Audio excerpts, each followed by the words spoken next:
সালামু আলাইকুম। সুপ্রিয় শিক্ষার্থীরা, আমরা কিছু প্রচলিত ভুল করে থাকি একটু পার্থক্যের কারণে, যে জিনিস একই কিন্তু একটু পার্থক্যের কারণে নিয়ম চেঞ্জ হয়ে যায়। তো সেগুলো আমরা জানার চেষ্টা করব। তো এখানে প্রথম দেখা যাক প্রথম বাক্যটা, যে হি ক্যানট বাট। আমরা জানি ক্যানট বাট অর্থ না করে পারে না, এরপর ভার্বের বেস ফর্ম বা প্রেজেন্ট ফর্ম হয়। তো he cannot but help the poor, সে গরিবদের সাহায্য না করে পারে না। কিন্তু ওইটাই যদি ক্যানট হেল্প দেই, এই ক্যানট হেল্পের বাংলা অর্থ না করে পারে না, তবে ক্যানট হেল্পের পর ভার্বের সাথে আইএনজি হয়। বাট হইলে প্রথম রূপ আর হেল্প হইলে আইএনজি।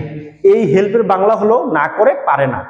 তো he cannot help helping the poor, কারণ আমরা জানি ক্যানট হেল্পের পর ভার্ব আসলে আইএনজি হয়। যদি এরকম হইতো সে কলেজে না যেতে পারে না, he cannot help going to college. তো এই ক্যানট বাট হলে প্রথম রূপ আর ক্যানট হেল্প হলে আইএনজি।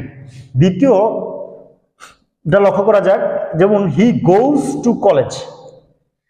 ঠিক আছে, এখানে আরেকটা বিষয় মাঝে মাঝে মনে হয় যে গোজ টু দা কলেজ হইতে পারে কিনা।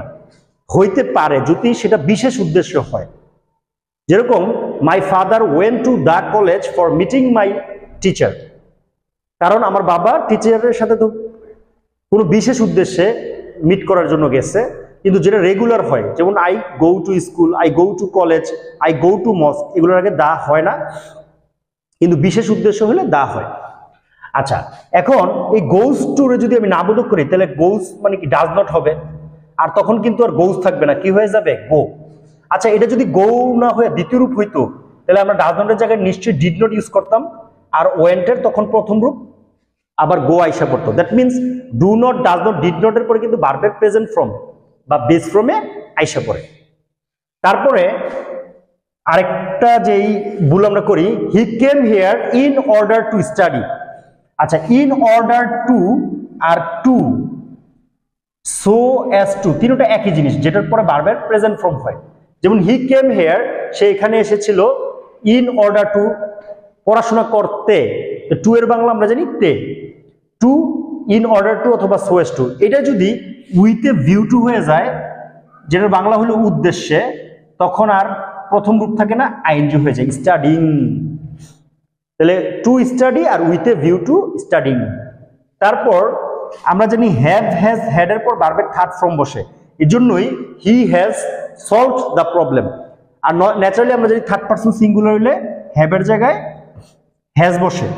এমনি I have, we have, they have, কিন্তু he has, she has, it has. আর হ্যাভ হ্যাজ হ্যাড এর পর ভার্বের থার্ড ফর্ম বসে, কিন্তু হ্যাজ এর পরে যখন টু আসে, that means have to, has to, had to, তখন কিন্তু বাংলা সাধারণত তে হবে হয়। যেরকম he has to solve the problem, তাকে সমস্যাটা সমাধান করতে হবে। হ্যাঁ, তাহলে হ্যাজ টু মানে তে হবে, আর শুধু হ্যাজ, এমনি হ্যাজ এর বাংলা হলো আছে, কিন্তু হ্যাজ প্লাস ভার্বের তৃতীয় রূপ। যেমন হি হ্যাজ সলভড, সে সমাধান করেছে। আই হ্যাভ ইটেন, আমি খেয়েছি, এরকম অনুবাদ আসবে।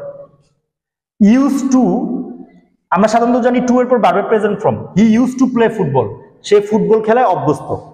কিন্তু এই ইউজ টুর পূর্বে যদি একটা বি ভার্ব অথবা গেট ভার্বটা আইসা পড়ে, বি ভার্ব মানে কিন্তু অ্যামিজার, ওয়াজ ওয়ার, আর গেট বলতে গেট, গট, গটেন আইসা পড়ে, তখন সেই টু এর পর কিন্তু ভার্বের সাথে আইএনজি হয়। তাহলে এটার অ্যান্সার হবে he is use to playing football, বা he gets use to playing football. তো এই ছিল আজকের আলোচনা। সবার জন্য শুভকামনা। Thanks for watching.